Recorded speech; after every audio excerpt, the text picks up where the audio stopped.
ไข่เก้าหน่วยพี่น้อยเนาะพอไปไล่กับไปบ่ได้พี่น้องเอ้ยเบิ่งแม่พี่น้องทางขึ้นภูพุ่นเนาะบ่ง่ายๆเด้เห็นบ่พุ่นขึ้นบนแค่นี้เด้อันนี้เฮือนบ่าวบ่นำพี่น้อยเนาะนี่ขึ้นบนนี่แหละต้มไข่ไม่เท่ามีพี่น้องเอ้ยเนาะเหลือจักหน่วยเนาะแตกแด่ดีแด่พี่น้องเอ้ยล้างถ้วยเด้อ ล้างถ้วย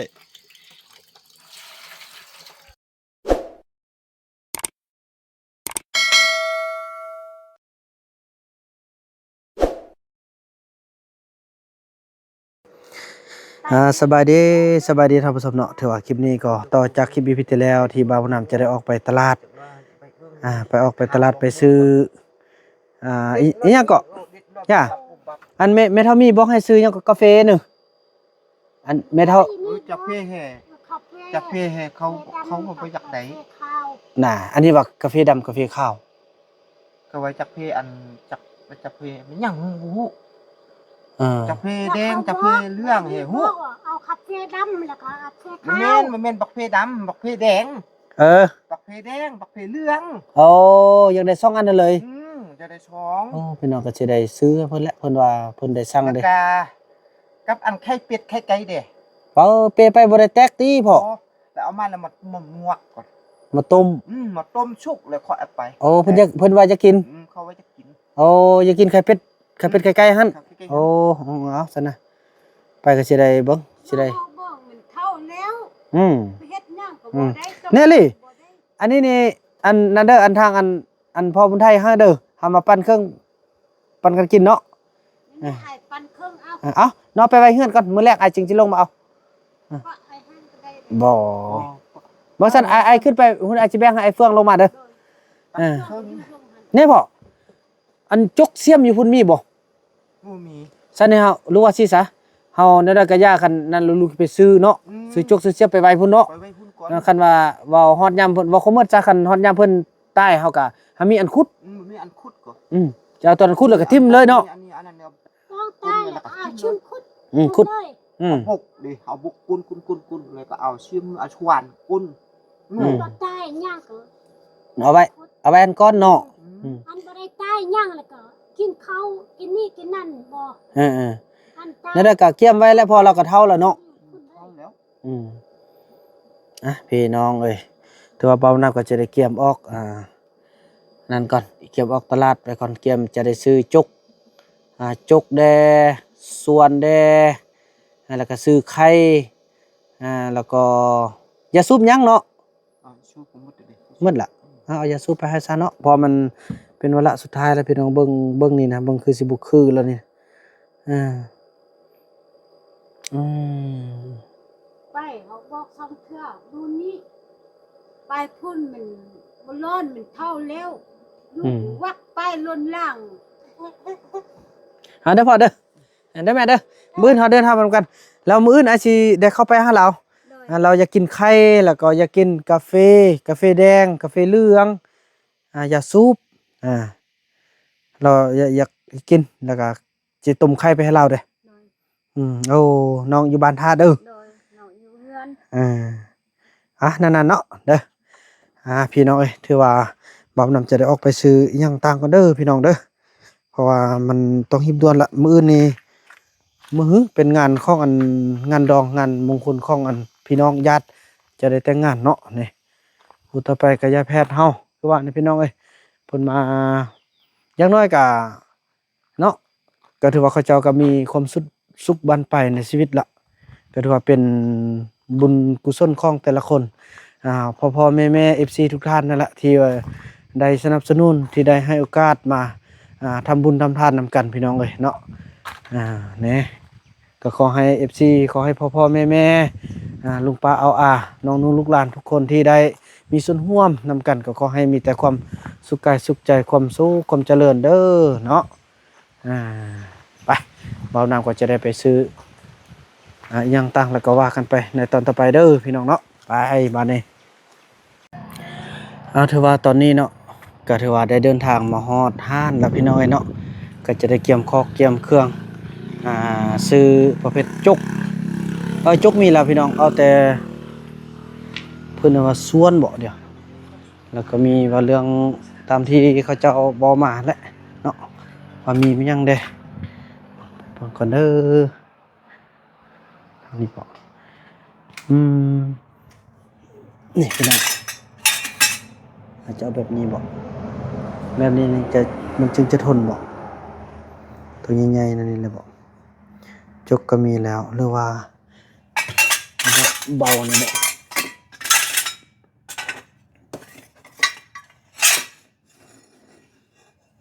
นี่บ่แม่นหยังได้พี่น้องการเดินทางมันคือไกลเฮาต้องได้เกี่ยมเนาะ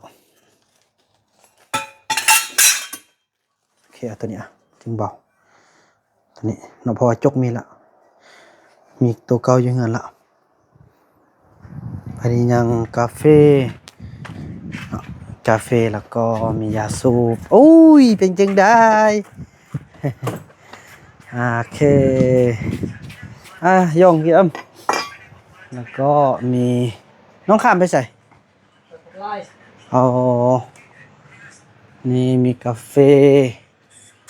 กาแฟ1 ถุงเบอร์ดี้โอเค1 ถุงกาแฟแดงแล้วก็เบอร์ดี้อันนี้บอกจะเป็นละพี่น้องเลยเนาะคำสั่งของเพิ่นเราก็ต้องคือว่าละพี่น้องถ้าเฮาบ่มีความสำคัญนะเพิ่นก็จะบ่นึกเห็นเฮาพี่น้องเอ้ยนี่เพิ่นนึกเห็นเฮาก็โอเคละแล้วก็มียังไข่บาดนี้เนาะพี่น้องเอ้ยสอกสีไข่แป๊บนึงก่อนบาดนี้โอเคเรียบร้อยพอไข่9 หน่วยพี่น้องเอ้ยเนาะพอไปไล่กับไปบ่ได้พี่น้องเอ้ยเบิ่งแม่พี่น้องทางขึ้นภูพุ่นเนาะบ่ง่ายๆเด้เห็นบ่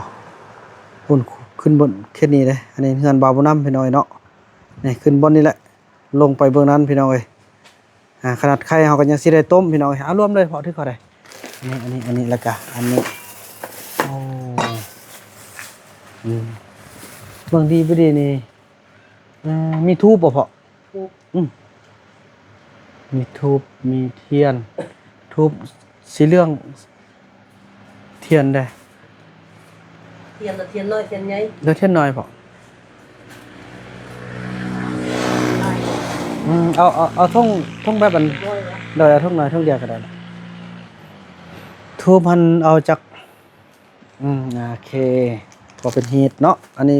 ก็ต้องเกี่ยมไว้พี่น้องบ่แม่นอัน ทุกนี่ปะ โดยบังเอาจาก2 อันก็ได้ละทั้งหมดนี้มีอยู่โอเค2จดแล้วตำลังใส่ลำลังจดเลยจดเลยเพราะว่าแม่ค้าเพิ่นบ่อยู่พี่น้อง อีพอเพิ่นบ่สั่งไล่ราคาเนาะจดไว้เลยถือว่าแนวนั้นแหละพี่น้องเนาะก็จะได้เตรียมเดินทางยังเป่าบัดนี้ยังเป่าพอใส่เครื่องเตรียมเดินทางกลับกันพี่น้องเนาะโอเคพี่น้องเนาะถือว่าเครื่องก็สำเร็จแล้วมีไข่9 หน่วยมีเสียมเนาะแล้วก็มีธูปเทียนมีไข่มีนี่ตามที่ต้องการพี่น้องมียาเนาะถือไปให้แม่ทอมีอันนี้ก็สิมันไปนี่ก็สิไปต้มเลยพี่น้องเนาะพอบ่ต้มกับบ่ได้พอเฮาจะได้ขึ้นภูไปพูดเนาะการเดินทางก็คงจะใช้ความยุ่งยากลำบากหลายอย่างฉะนั้นก็จะได้ต้มให้สุกเพื่อป้องกันแตกพี่น้องเนาะเอา9 หน่วยไปเพิ่นพี่น้องเอ้ยเนาะให้เพิ่นกินตามที่เพิ่นต้องการนั่นแหละพี่น้องเอ้ยไปเดินทางกลับกันพี่น้องเนาะบัดนี้เนาะแล้วก็มาถึงตอนเช้าพี่น้องเอ้ยป้าโทแม่ขี้เฟื่อ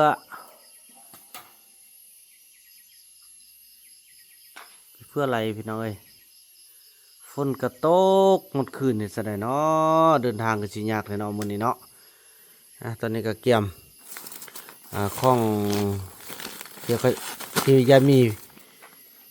สั่งแล้วก็มีไข่9 หน่วยเนาะก็ถือว่าจะได้ดังไฟต้มกันอยู่นี่แหละพี่น้องเอ้ยเนาะน้องนกเพิ่นจะดังไฟ1ข้าวเกี่ยมแล้วก็จะได้ต้มไข่เพิ่นแล้วก็จะได้ไปแล้วพี่น้องเอ้ยเนาะมืดกะยามันเห็นได้ขอทนละตอนนี้ก็5 โมงกับ51 นาทีละ แต่ว่าฝนตกหมดคืนพี่น้องเอ้ยลำบากขนาดแหละการเดินทาง ฟันโบปานใดเลยพี่น้องเอ้ยฟันบ่ไปขุดลงศพให้อันยายอันของอันแม่น้องเทพประสันแต่ว่าเพิ่นก็เสียไปแล้วล่ะเนาะแต่ก็ฟันว่าไปขุดฟันแนวใดวะนั่นนี่ฮะ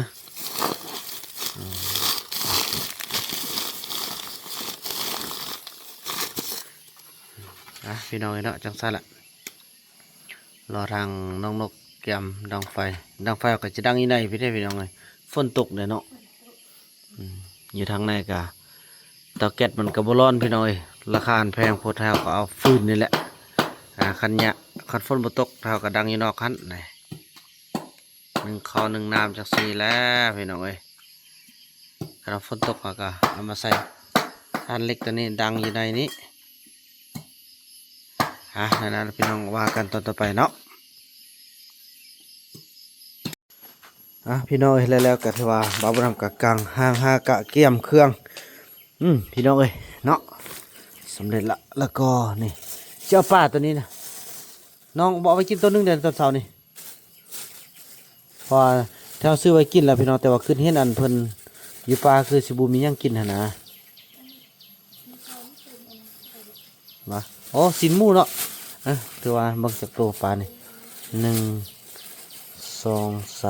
4 5แม่นละสัตว์ละเอาไปให้เรากินอยู่ป่าโอ้พี่น้องไอ้ฝนตายเห็นแล้วเด้อเนาะฝนเอ้ยฝน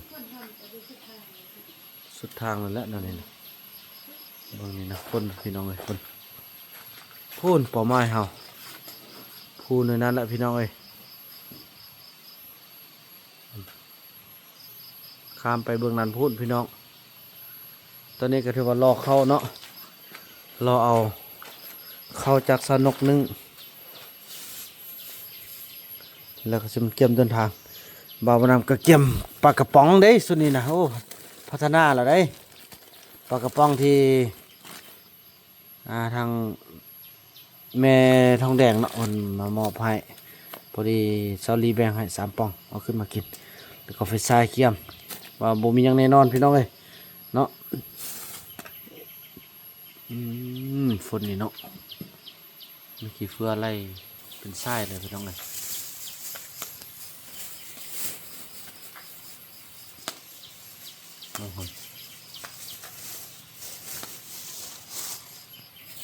ฝนตกเนาะโอ้ยเสียได้เกี่ยมไปบอกอันนั่นก่อนเกี่ยมเครื่องเก็บยังยังทูบเทียนยังเสียมยังจกนี่หลายอย่างเพราะว่าเกี่ยมไปแล้วพี่น้องเอาไว้หันกับไปป้าไว้พุ่นนะทุกอย่างโมเมนต์ว่าแซงโมเมนต์ว่ายังเลยพี่น้องการเดินทางเขาต้องได้เกี่ยมเนื้อเกี่ยมตัวเกี่ยมการเดินทางเขาจึงจะไปถึงเนาะฉะนั้นบางเทื่อเขาก็จะได้มีโอกาสไปไวบางเทื่อก็จะมีโอกาสไปซาพอเวียกอยู่ทางนอกพี่ก็ไล่พี่น้องเอ้ยเนาะฉะนั้นเกี่ยมข้อเกี่ยมเครื่องพี่น้องเนาะว่ากันต่อไปพี่น้องเอ้ยพี่น้องเอ้ยเนาะตอนนี้ก็ถือว่าแล้วก็สนุกก็ได้ปรุงข้าวปรุงน้ำแล้วก็ต้มไข่ต้มไข่ไม่เท่ามีพี่น้องเอ้ยเนาะเลือดจากหน่วยเนาะแตกแดดีแดพี่น้องเอ้ยแล้วก็แตงอยู่โคกินแล้วก็เนาะพอมันไทยว่าจังได้เนาะบางทีได้ลงไปห้าข้าวเจ้ากัน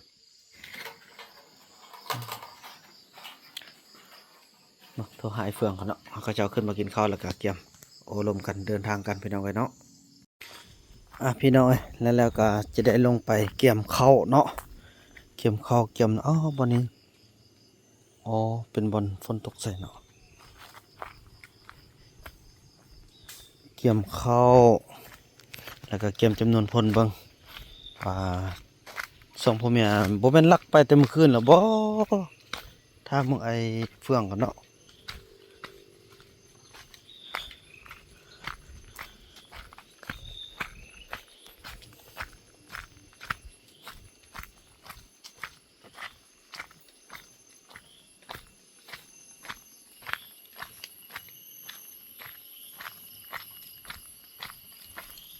นางติกกับมิดจีรี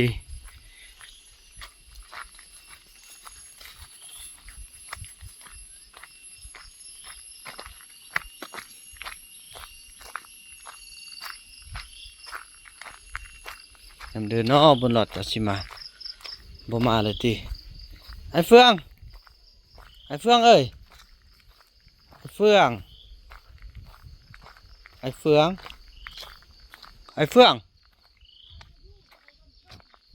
ไปบ้านเทิงไปใช้บ้านเทิงฮะห้องน้ำพุ่น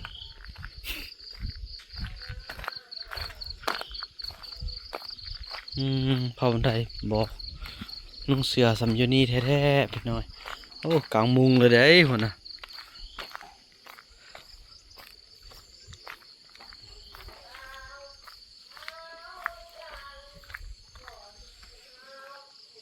ตัดเถอะมีความสุขขนาดเข้าห้องน้ำห้องเพลง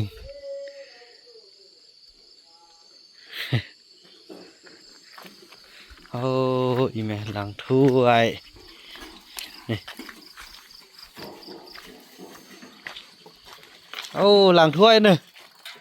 ล้างถ้วยพี่น้องเมื่อกี้ก็ถือว่ามีใส่เท่าเขาเนาะถ้าอีแม่เพิ่นก็ล้างถ้วยล้างบ่วงสำเร็จโอ้นึ่งข้าวนี่นึ่งข้าวแล้วเนาะกินข้าวกินน้ำแล้วก็เตรียมเดินทางเนาะพ่อเนาะพ่อเตรียมเดินทางเนาะกินข้าวกินน้ำแล้วเนาะไปหาอีมี่เนาะอันนี้อีจอมเดินมานอนนี่นะปกติแล้วนางจอมก็เลยนอนอยู่เฮือนมันถ้ามีผู้เดียวแต่ว่าเป็นอย่างหัวหน้าเผามาก็คือว่ามานอนอยู่นี่เลยนี่เนาะนี่มานอนนี่นำกัน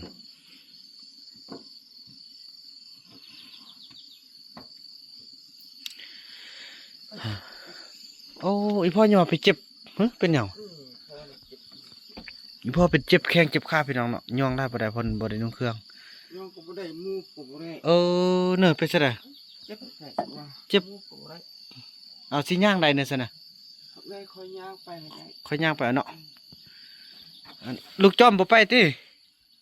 คืนก็เจ็บนอนคืนก็คันตรงต้นคันหมดเถอะ ตั้งร้อนหมด ก้นก็คันมันไปถึงหยังวะ คันยังก็อีถึงยังก็นอนเมื่อคืนดูพอนอนเมื่อคืนเป็นมาจนเมื่อคืนมันจังนี่แหละเป็นไอพิษไอฮิตเป็นแดงหมดก็ตอนเก่ากัด เป็นตูด มือกัดแต่มันนี่มือจากมือแข้งมือแข้งนี่คือมือแข้ง โอ้ กินคือกินจิบัญชีบันเดอกินไปกินโลจำเที่ย เป็นไม่ยังวะฮะมันเป็นยังวะฮะ จุ๊บกินโลกินน้อยก็เป็นคันพักอาบน้ำช่องเครื่องบ่ได้เชฟเขาอาบน้ำเชฟเขาอาบน้ำเชฟเขาคันเก่า เป็นยังหนอ จักเป็นยังที่ลูกพอไปพูนไปยามบงแฮวบ่ถือพอมานอนแล้วอีเจอรี่เอามามันทำนี่นะเอ้าน้องกินไหมเขาพ่อเขาจับเขามกอุ่นฮ้อนเขากินนอนเป็นมาจนเมื่อคืนกินมันแล้วก็คันเลยมันเป็นมันไม่ยังวะฮะ จัก อีพ่อบ่เคยเห็นมันป้าบ่หูมันชมหูจักกินมันแล้วคันเลย